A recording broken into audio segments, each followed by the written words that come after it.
Welcome, Superhuman, to the first episode for 2023. Happy New Year. And I would love to welcome our guest who's coming to us from Boston. Her name is Nefertiti San Miguel.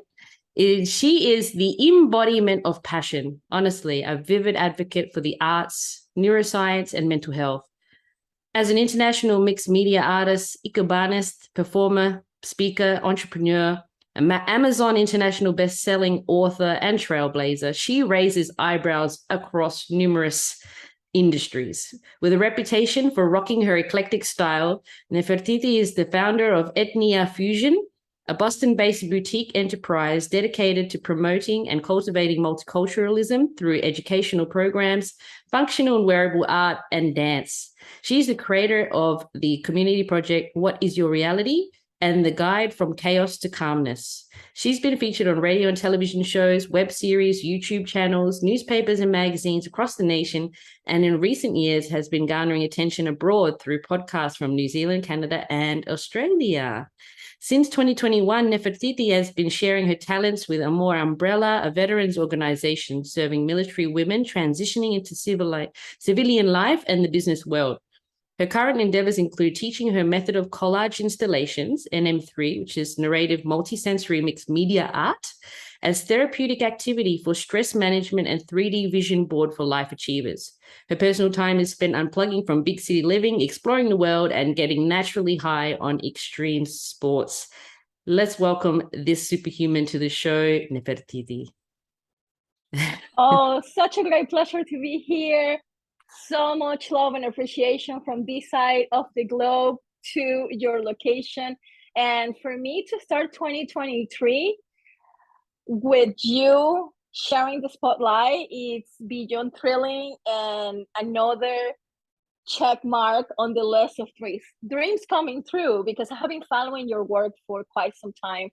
And I love what you're doing, how you carry yourself, the service that you bring to your audience. So this is just so thrilling and exciting that I get to share this space with you, at least virtually, and hopefully in the future, maybe we end up doing a retreat together, in person in some exotic place or somewhere in between your location and mine.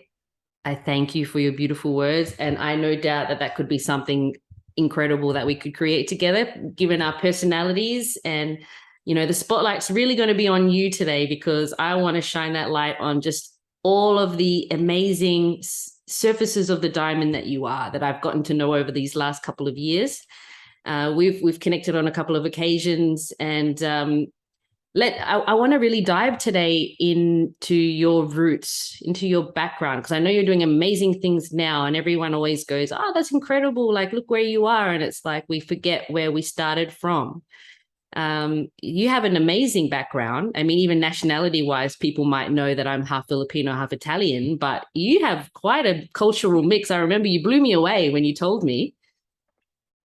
Yes, it's quite a mix. And I joke about it because I have DNA from almost every continent on the world except Antarctica. However, I joke about it too because I love penguins, and because my formal training in ballet dancing, when I lay down, my feet go out to the side like a little penguin. So I guess I still connected to every part of land body on the globe, one way or the other. So yes, the cultural heritage is very mixed, and it brings a lot of pros and cons, and I carry both, the good and the bad. At some point, I felt like I was living in purgatory. You don't belong there, you don't belong here. You're like floating, sort of like a stray cat in the middle.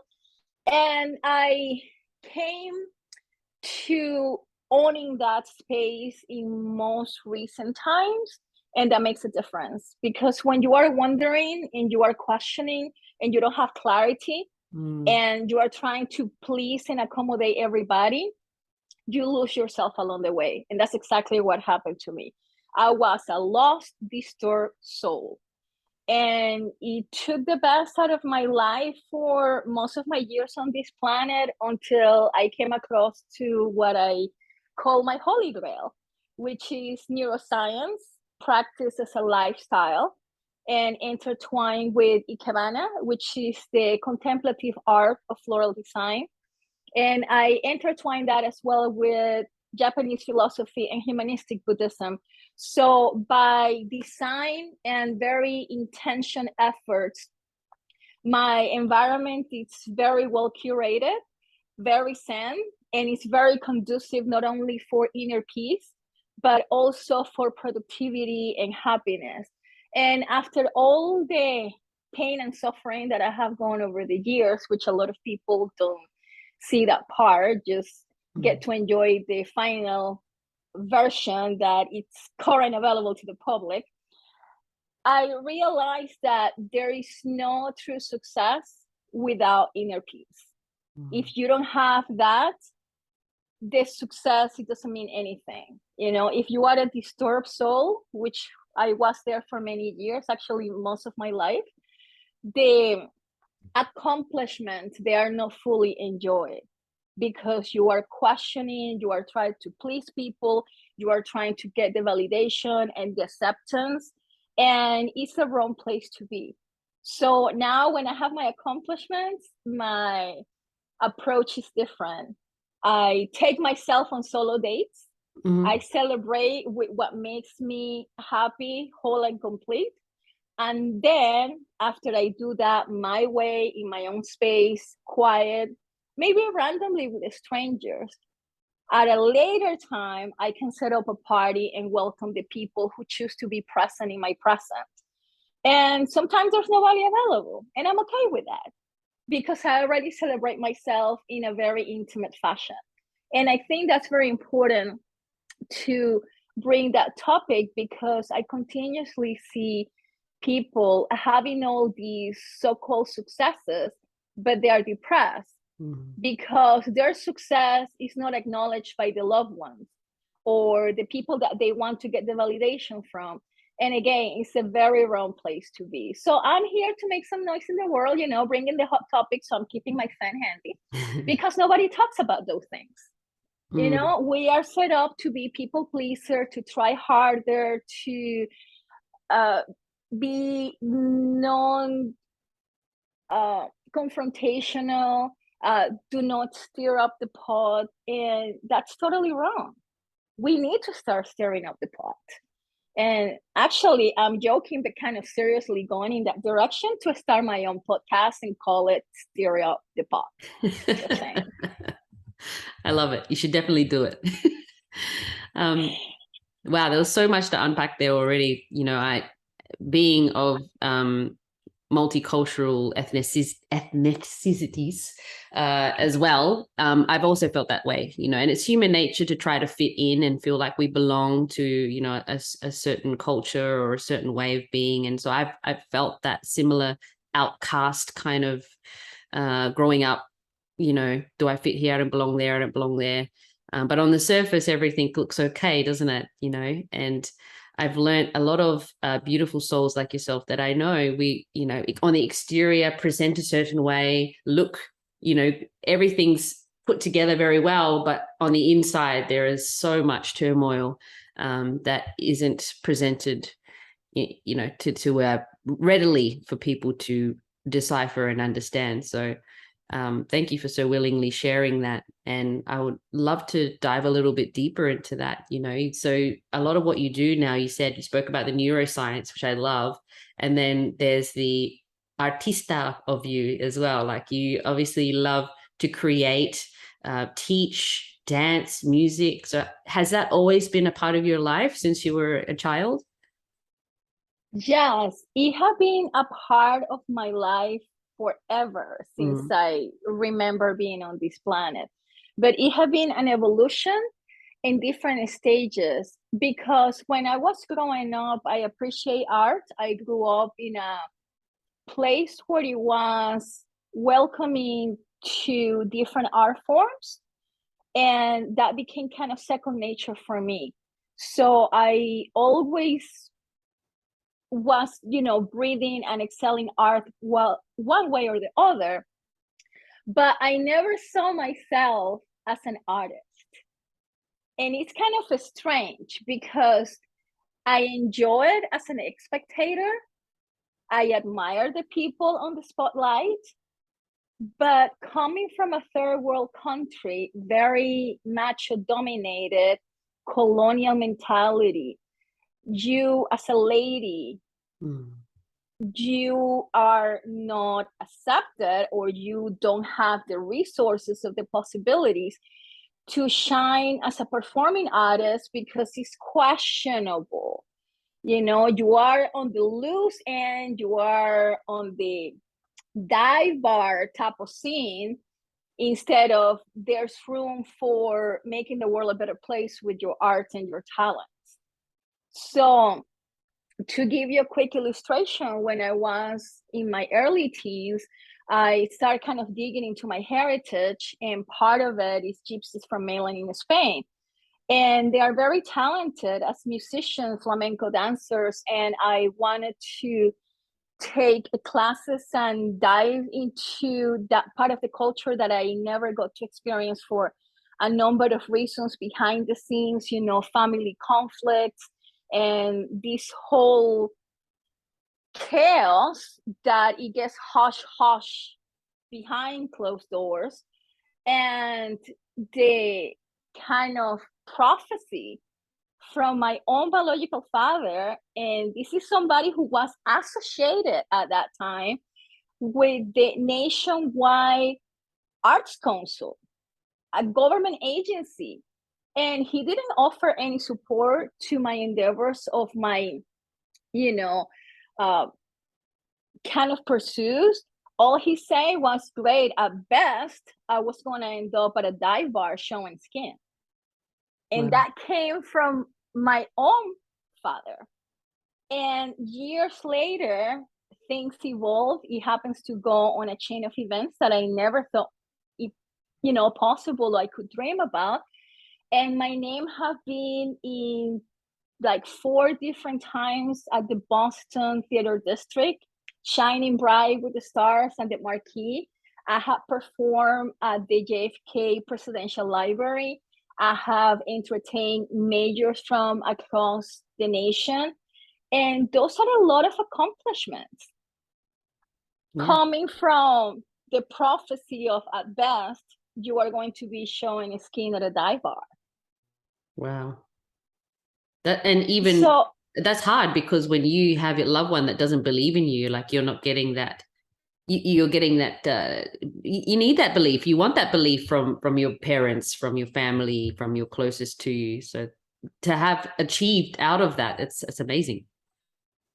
And also that's something that I learned the very depressing way and the very hard way.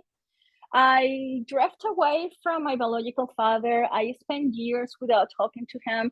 A number of things happened during a period of time, and I got kind of forced to see him in person.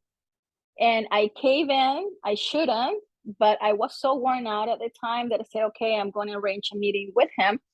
And he's in South America. I'm here in the United States. Conditions were not possible for him to come here or for me to go back to my birthland. And we met in the Caribbean. And I bring this stack of accomplishment, thank you letter from the Consulate General of Japan for my contribution to be a cultural ambassador of Japanese art and the culture of the country. And this is for somebody who doesn't look Asian in any capacity. I have a little bit of Japanese heritage, but you really have to dig into it to see it. It's not a plain sight. And I have all these different high profile events with my name associated to it, thank you note after thank you note. And I have this massive folder of accomplishment. And I am like, yes, I'm going to show him. And yes, the time came. We were face to face, and I present the folder, and he didn't even bother on looking at it. He pushed back the folder to me, and he said, well, that's good that you are documenting those things so you can prove that it's for real. At no point I got wow, that's impressive, I'm proud of you. No words of encouragement, nothing. And that interaction took me on a chronic depression down spiral that it lasts for like 17 months. I was in a very dark space. And it's no shocking surprise because I was an unwanted child. And when you are an unwanted child and you turn out to be a woman, not a boy, to be the one carrying on the last name of the family, then you even have more against you. Mm. So I had no points to win his heart. Yeah. And giving that power to somebody else, it doesn't matter who it is. It can be your parents, it can be your spouse, your kids, it doesn't matter. You cannot give that power of your inner peace and your happiness to somebody else to walk all over it and just trash it. And it took me most of my life to come out of that depression. I was chronically depressed. And I had the opportunity earlier last year to make my contribution to a book called Depression Lied to Me. And it was curated by a medical doctor. And I was just over the moon and thrilled into the next galaxy, because here I am, a performing artist that back in my birth line, nobody took me seriously. I'm talking about depression. I'm talking about the power of performing arts and doing floral design for a more zen environment. And my work is being backed up and approved and endorsed by a medical doctor. How cool is that? If somebody told me that when I was even thinking deeper into depression 27 months ago, I will have said, give me some of that and let's hallucinate together, because there's no way that you are talking about me. Like, it's impossible. I didn't see it coming. I didn't see it, not even in my wildest dreams. So when I say miracles happen and you have to own your space and just go wild and flamboyant, be bold, because somebody needs to be happy. You cannot please 8 billion people on the planet. So that person being happy with inner peace, it needs to be you. Nobody else but you. And then from that inner work, you are going to attract the right people who are going to endorse your work, are going to love you and adore you and admire you and cheer up your accomplishment. And if you have to be advocating for your rights and your inner peace and your happiness, you are in the wrong place. You need to change the zip code and go into what I call voluntary witness protection program. You have to protect yourself. Yeah.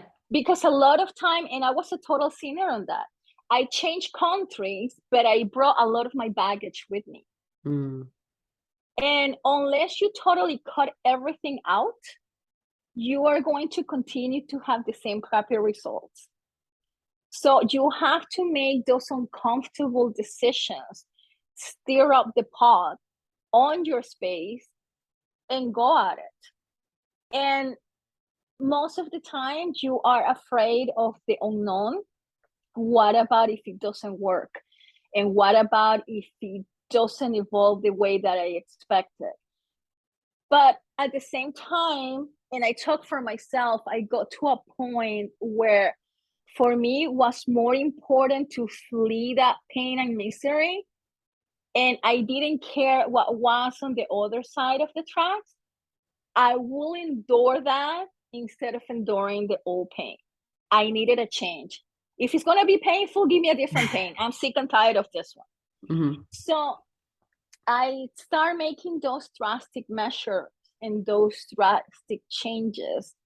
And when you read my bio and I see of all my accomplishments, I am so happy and proud of that current version of myself, that it was not even available to the public 2 years ago, because I'm still dealing with depression. I was coming out of it, but it was a long process. So I advocate for neuroscience, because when you have been brainwashed for so long, you have to reverse that brainwash with other things. And it's just like breathing. You have to constantly breathe that new air, that new version of you, and don't leave any room available for the crappiness of the past. So I am happy to share the before and after, but I don't do well in the past, and I don't like to rehearse it. I like to bring the light to what was before and what is possible in the present if you want to follow my steps. And I feel very accomplished to bring that role model. If somebody wants to get inspired, I will feel very accomplished as a mixed media artist and a performer and a published author. But not because I want to keep rehearsing, oh, this is what I suffer and this is what I endure, because the more you stay on the victim mentality, the less you are going to come on the other side. So yes, I was a recipient of a lot of ethnic abuse, cultural abuse, mental abuse, even verbal sometimes. And it doesn't have to be somebody cursing at you, but that passive aggressive behavior is just so draining and so depressing.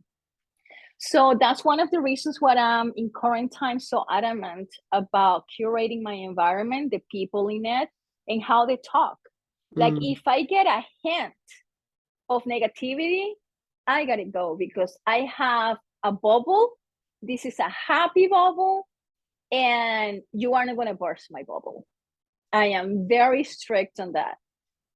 And there's no other way to do it, because depressing things are available to you 24/7 on overload. The crappy news, the politics, virus apocalypse taking over the world, people getting sick, financially stressed, the recession. I mean, there's a million reasons why to be depressed. And I'm looking for the million reasons to rock my style and deliver smiles. So it's a constant work that you have to do. Yeah. It's not like, well, how long is it going to take me to be happy? No, it's constant work. It's not the magic pill, but that's the problem. The moment that you want the quick fix, that you want the color pill or you want the pharmaceutical product, you are doomed, because it's not going to do it for you.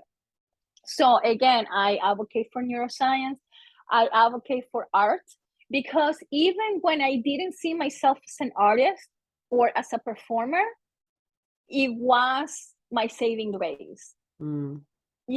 Faking that I was going to be working and I just took half a day off, I will get lost in the museum and surround myself with beautiful things and just daydream. Those things were critical for me. And that's what I advocate for. Art as a therapeutic activity, because if it saves my soul and I'm here showing what it's possible, it can be possible for a lot of people. Yeah, definitely. I love that. It's people drift away from what shines happiness in their hearts, right? So for you, it's like finding inspiration and joy in art and other people's expressions. And obviously as an artist, that your work is an expression of you. Even like for those who can't see what she's wearing a beautiful floral blouse today that I love. And it's immersing yourself in environments and in things that make your heart smile. Yes, you might work a 9 to 5 and you might not like it, but it's filling your time and space in those other hours that actually bring you joy, so that you feel like you're doing something worthwhile in life. And I love how you said, I love a lot of what you said, really, but it's important to own your story. And I love that you said, don't try not to be the victim and live in your past. We've got to own our past, and myself, I've been going through a lot of inner work. And I think that's important. That inner work is constant. Like you said, it's ongoing all the time. Doesn't just quit just because you're through that rough patch. It's ongoing and it's forever. But it's like, yes, we went through some stuff in the past. Own it, share it if it's going to be beneficial and helpful for other people to hear from your example. But but don't be afraid to share who you truly are and what you've overcome. You're not there anymore, you know. And as an author, like you shared with me when we had a personal chat, you know, it's after writing that book, now you've been invited to do the audio for it, and that can be quite intimidating to have to actually read your words back on the past version of yourself. It's like it is putting yourself back into your old shoes temporarily, and that can be very uncomfortable and unsettling, I can imagine. Yes, and I am mentally preparing myself for that, to be upside down and inside out, because deadline is fast approaching. So I'm going to be recording that audio file between tomorrow and Sunday. So I appreciate the opportunity to vent this out with you, put it out there in the universe and the quantum field, and get the right energy and the right support from the universe to pull this off. Because two things happen. One, I'm taking a challenge of doing something that I never have done before. I have done performances in different parts of, you know, performing arts, commercial modeling, improv, acting, singing in a choir, but doing an audiobook, it's total different beast. And not only because it's something that I never have done before, but because I'm really going public. My voice is associated to what is being said and shared in that book. There's no change in my mind. There's no hush hush. There's no, can we make it look a little bit more glamorous? There are certain things that they are quite painful and uncomfortable to share with the world. But the moment that you make the uncomfortable action and make your peace with your past, then you own your present and you own your future. It's extremely painful. I cannot tell you how many times I cried the Amazon River thinking about my contribution to the book, how I needed to write it, how I needed to express it, what was important for me to be included in there, because you only have one opportunity and you have to be wise about it. And it brought a lot of mental challenges and time challenges too, because I felt so drained. You know, you are trying to be eloquent and you are rehearsing the past, but you want to make peace with that past so you can own your future. And unless you make that, you cannot relate to what I'm trying to express, because it's such a tsunami wave of mixed emotions. You know, one fraction of me was thrilled, like, yes, I'm getting international attention. This book is an anthology book around depression, and I have somebody finally paying attention to what I have to say. Because let's talk about this.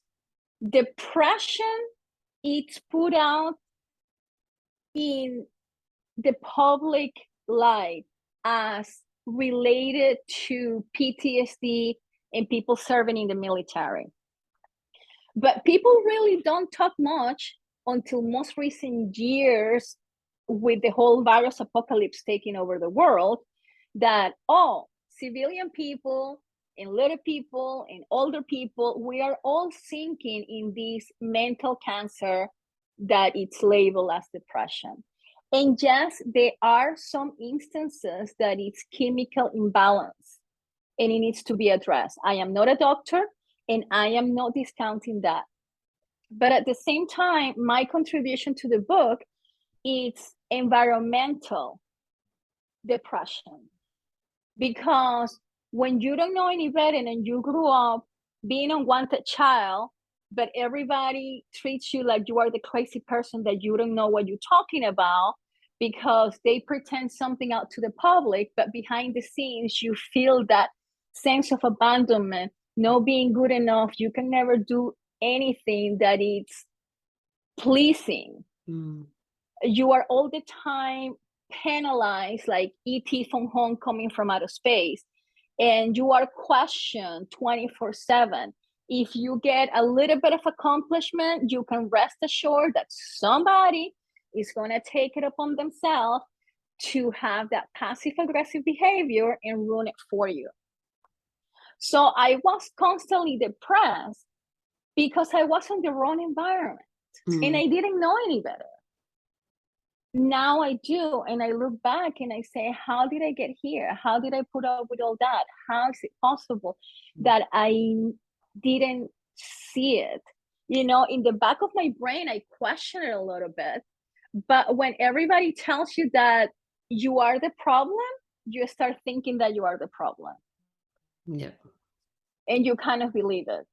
And because nobody took me seriously, it was like no way how to address the issue, because I didn't have mental issues to be addressed with a shrink and know that I want to go that route.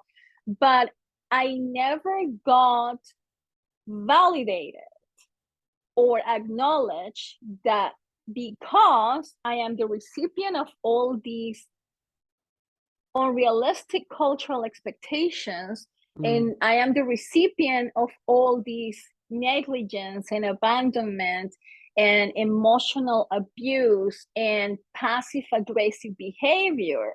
When you absorb all that 24/7, it doesn't matter how much of a rebel you are going to end up depressed.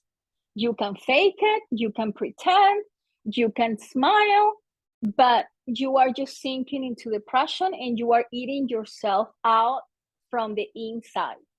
And it's a very nasty place to be. I don't wish that upon anybody, because I was there my entire life. And now I see the before and after. Before, with those people, I could never do right.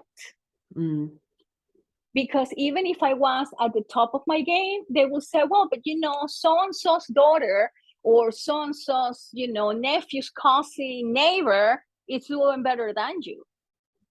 Well, I was never competing with anybody. It was about me, my happiness, and my inner peace, but I was not allowed to have any of that. Yeah. So to have the opportunity to present my case in an anthology book around depression, that there's such a thing as depression caused by unrealistic cultural expectations. There's depression caused by being an unwanted child. And excuse me, people, we need to stop the madness. I advocate for family planning because nobody deserves the pain and misery that I went through. So I can be a little bit polemic because everybody thinks that, well, you know, parents, they love you. No, they don't. If you are an unwanted child, you're going to be penalized the rest of your years because you were not welcome to begin with. And society and across the globe is this thing like family is an impeachable institution. Well, let's call BS when BS is present. It's not true. Because how is it possible that my family, my biological family, they will not do anything? And I underrate that. They will not do anything to benefit me, even if it didn't cost them a penny. That was not available to me. So I came on the other side because of neuroscience. I am doing what I'm doing because of that pain and misery. And I have an issue with the whole thing of, oh, well, you know, that was a long time ago and let it go and forgive and forget. No, the more you sink into that narrative, the more you are setting yourself for depression and failure. So I change things and I say, well, I was the recipient of all these list of things. And I'm going to say thank you. Because if it wasn't for the people that forced me to be here, I wouldn't be doing the amazing things that I'm doing right now. And if it wasn't for the people that went out of their way to help me at the moment that they did, I wouldn't be doing all the wonderful things that I'm doing right now. So whether it was good or bad, I say thank you. Because all that chain of events created the current version of me that I see, I love, I admire, I adore. And I am just so happy when I see my picture, when I see my bio. And it's not to be full of yourself, it's to come on the other side of really stop being negligent to you, because you are giving your power to somebody else that never is going to look out for your best interest. That's the wrong place to be. And I advocate for autonomy and freedom. And something that nobody told me about, and I'm going to put it out in the public for community service, you have to protect yourself in 4 aspects. You have to protect yourself physically, and don't trust family, because there's a lot of shady things going behind doors, and I can write a book on that. So you have to protect yourself, especially as a woman, physically. Don't be in la la land trusting everybody. You have to protect yourself financially, because I have been left out destitute by both of my parents. And if it happened to me, I'm sure that it has been happening across the globe in many other instances.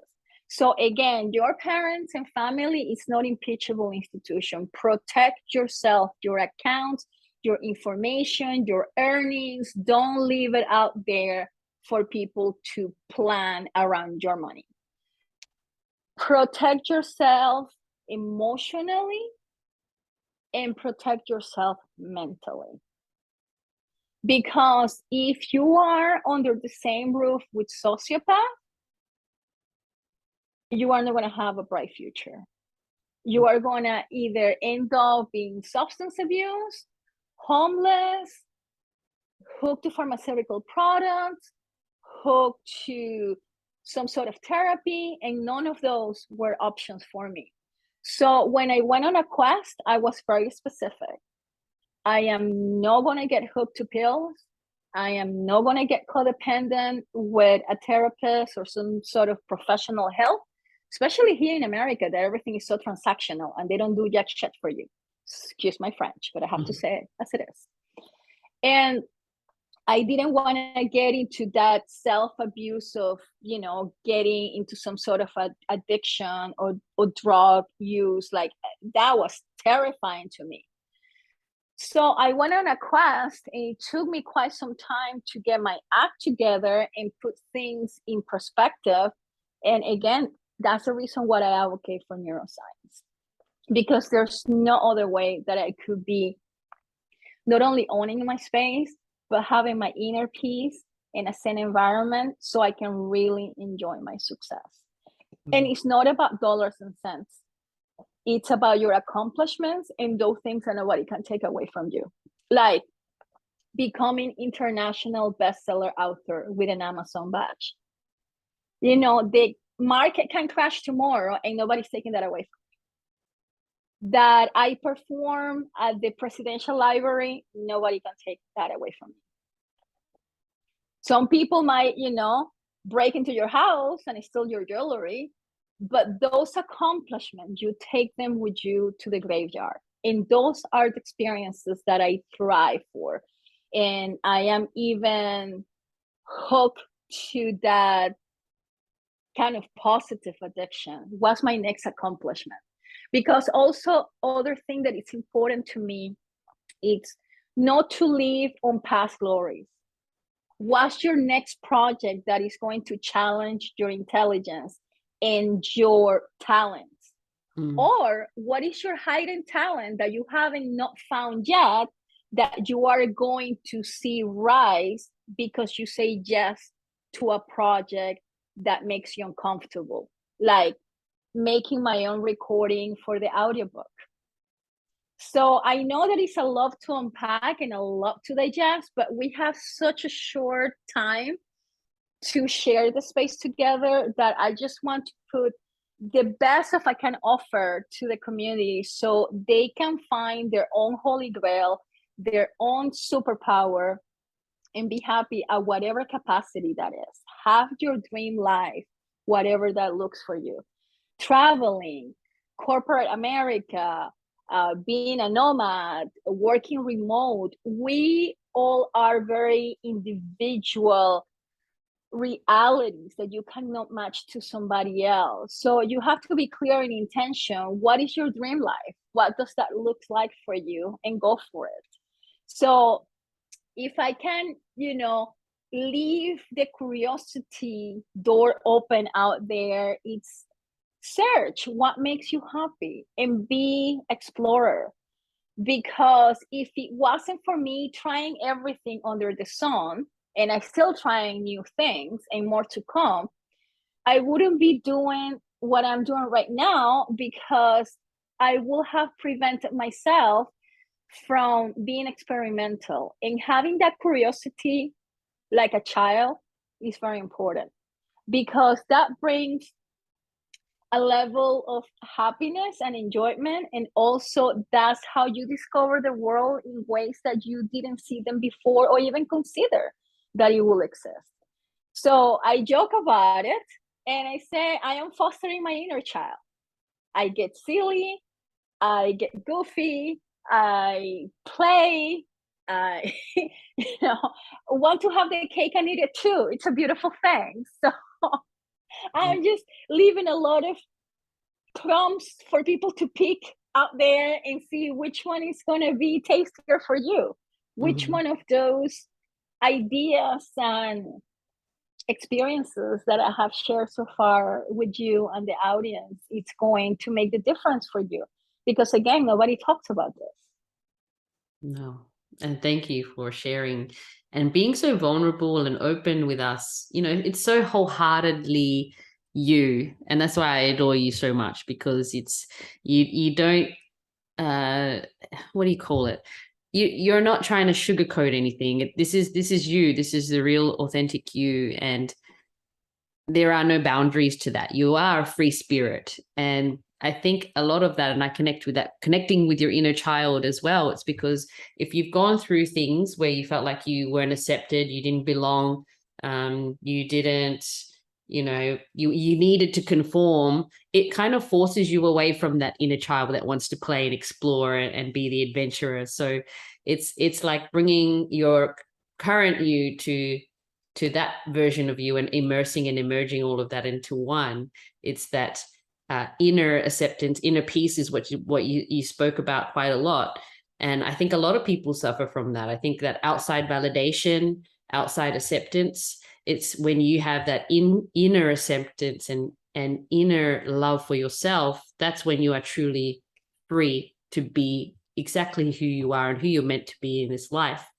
And so I think that's really valuable, everything you've shared. That's why I just let you do your thing. You're a rock star, honestly. And it's the way that you have such an eloquent way with words and how to explain things. And I think that there really isn't too much more for me to summarize, because you make a point and you summarize it already, like mental cancer and not wanting to be dependent.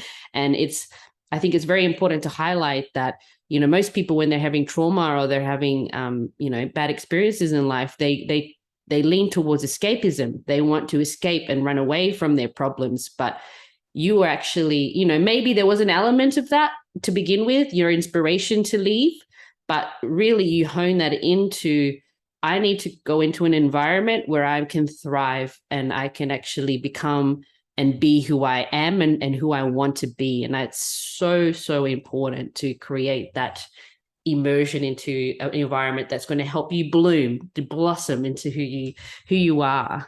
And so I want to talk about a lot of share with us some of the things that you've got coming up, because I know personally already, but you've got some amazing projects and things coming up on the horizon. Please share it with us. Yes, 2023, it's off to a great start. So this weekend, I am doing my own recording, and I'm going to be rocking my foreigner accent. And that's the other thing. You need to own your space and everything about you. I often have people like, what is that accent from? It's like, well, everybody has an accent. You can go from one side of the country to the other one, and everybody has an accent. The South, the North, the Midwest. So why I am going to allow somebody else to rain on my parade and get me all insecure about me doing my own audiobook because I have an accent? You have three choices. And this is very important, people. You have to give three choices and be fine with any of them. If the other end doesn't like it, there's 8 billion people out there that they can go and find something of their liking. Be okay not being liked. It can be neutral. It's irrelevant, doesn't bother. It's not a yes, it's not a no. It's right there, neutral. That's fine. And they are the ones that they're going to resonate with you. They're going to love you. They're going to adore you, and they're going to support you. Those are your people. Make sure that you keep them close to heart and happy. The rest, it doesn't matter. So I am preparing myself mentally and emotionally to do my own audiobook and rock my accent and my Gothic and everything that is attached to me. Because I will give myself a disservice if I don't record that audiobook myself. I was given the choice to have somebody else with no accent to read it and do the audio file. And I'm like, nope. If somebody needs to be there, it's me, nobody else. So I am not outsourcing that. So that's one thing that I have going. Next week, which is January 11th, it's a holiday for me because my third book is being released. And it's called The Art of Connection.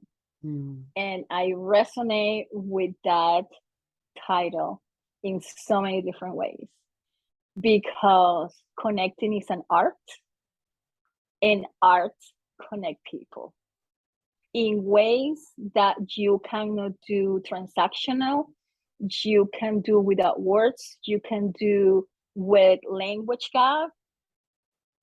There's no other thing comparable to that. So I'm very thrilled to be part of that publication. And it has been accepted for the Library of Congress. Can you imagine how cool is that? Amazing. Coming from a different background, different language, different birthland, and what I have to say, it's being part of the Library of Congress. And I say this not to brag, but to show what is possible. When you own your space, you go bold and flamboyant and have no shame, no doubt, just rock your style, whatever that is. For me, it's Gothic. It makes me happy. It makes me feel like $1 billion, so I'm not toning it down for anybody. And how cool is that? That I get to have my name in a book that is accepted at the Library of Congress, Gothic and all. So I feel quite privileged because I am representing the misfits. I have an obligation and a moral duty to the people out there that they have not found their space or their voice or their courage to claim their space. So I am the ambassador for that, and I don't take that lightly. I make the noise in the world because somebody has to do it. And it happened to be me. I love fantasy characters and fairy tales. And I say, if somebody was made to fit that silver slipper in this time in human history, it's me. So I'm claiming my fairy tale. That's my silver slipper. I have another book coming up sometime at the end of March, give and take. There's a little bit of delays behind the scenes, and it's called Aligning You with Victory. So I have 2 books for 2023. I had 2 books for 2022, which was Victim to Victory and Depression Lied to Me.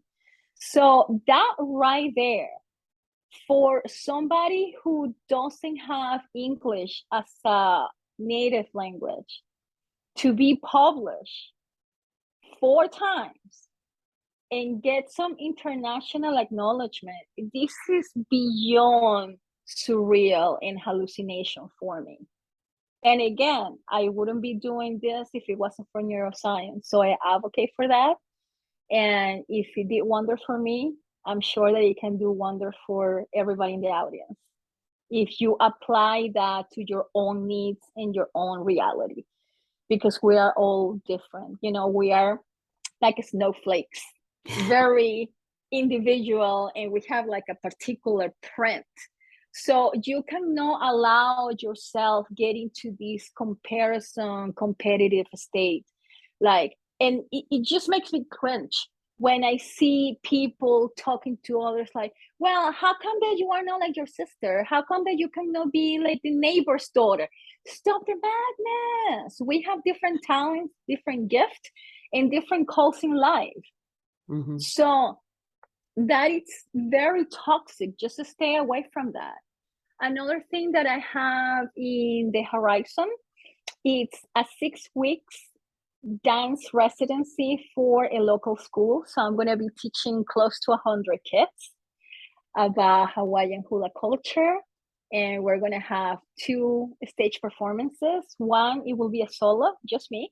And the other one's a showcase of all my students going on a stage and having the experience of being on the spotlight at least once in a lifetime. Mm-hmm.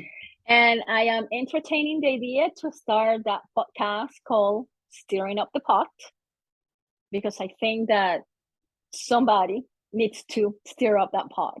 And I think that it's going to be me. So I'm putting it out there in the universe and the quantum field, because once you name it, you claim it, then you have to execute. Mm-hmm. So that's another part. And I'm working on another book. And I continue to support the veteran community. I have 2 close and dear friends who are retired from the military. I know the struggle, I know the challenges, especially for the women demographic and the kids. So I am taking it upon myself to bring what I learned so they can enhance their quality of life and bloom. Because if I was able to bloom, I'm sure they can get amazing results too. Mm.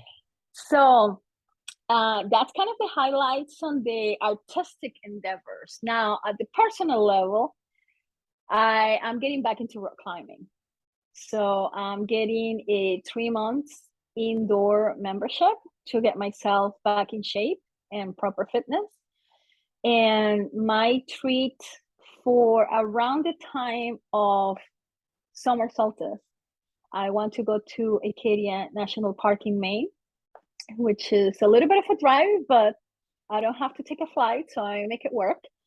And spend multiple days out decompressing away from civilization, disconnecting from big city living, and get high in extreme sports. Because there's 2 things happening in there. One, you really decompress. 2, you challenge yourself. And a number of things start flowing, because when it's just you, not having to answer the phone, not having to pay attention to what's happening in the environment, you are away from everything. You can really find what's the next thing for you and what it's going to be the right action for you to take without being influenced by outside factors. So decompressing from city living is very important to me as well. You know, some people get caught up on the televised sports and the politics and the big commercial holidays. It's just too much noise for my liking. I need to be in connection with the universe and that source of intelligence, so I can curate that and keep producing content and bringing creativity to a different level. So it can be inspiring for other people, as well as do me very well at the personal level and inner peace, because I have to start with myself. If I don't have that inner peace and that happiness, then I cannot enjoy success. And if I don't have that myself, how can I offer it to my students, my clients, my audience? It just doesn't work that way. Otherwise, you will be very hypocritical. And I don't do that. I'm very sincere. I'm very real. I cannot do the fake it until you make it. It just doesn't work out for me. So if I don't get a triple yes of excitement and being thrilled, it's not for me. So I just have to release that and be mindful on how you curate your time. Where do you allocate your resources? Because time is a currency that you cannot get back, you cannot replenish, you cannot compensate for it. So time, resources, and the people in the environment, those are three different type of currencies that you have to be very mindful about it. And once you are aware of that, your life is never the same. Yeah. I could listen to you for hours, but I mean, you're saying everything. Like, I'm just here like, preach. But a question that I ask every guest that's been on this show is, what does summoning your superhuman mean to you, Nefertiti? I will say fostering my inner child, unleashing creativity in a very unapologetic way, rock my style, and embrace art in all shape of forms, because it makes me a better person. And by me fostering creativity, I am not only solving problems that arise, but I can facilitate solutions to other people in my environment. And coming to make your peace with the past. And just like an hourglass, you have sun here, you have sun here, and this little tiny part that is just dripping. Well, you cannot be in the past or the future. You have to be in the present, because your actions today, it's going to be what you enjoy or not enjoy in the future. And your current circumstance right now is the product of your past. So whatever choices you make right here, right now, there's going to be a consequence. So be wise about it. How you spend your time, what you feed to your brain, who speaks life into your projects or take the breath of life away from it. So the key to my happiness and my success right now, my superpower, is neuroscience and Ikebana. That's my holy grail, because whatever tsunami wave of mixed emotions might arise, I can process that combining those two. If I have to grieve, if I have to process something, if I need to be on the lookout for solutions, if I am debating on how to go about a project, if I'm feeling my best, if I'm celebrating myself, if I am going through challenging times, I can process all that and then some with a combination of the two, neuroscience and Ikebana. And if there's anybody out there that they want a more personalized, behind the scenes guidance of how to make it happen for themselves, I'm open to that conversation as well, because that's what I'm here to do. Bring that noise and show that they are holistic ways how to carry your life and be happy, because that's the ultimate goal. And don't be negligent. And people have this perception that negligence, it's somewhere up there. You can be negligent to yourself, and that's a wrong place to be.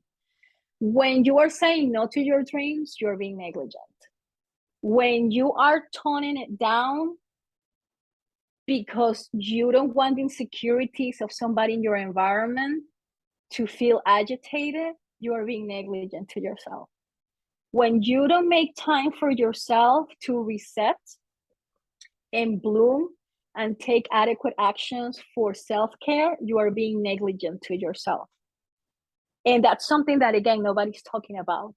So my past few podcast interviews, I have been delivering some mic-dropping moments by addressing the elephant in the room.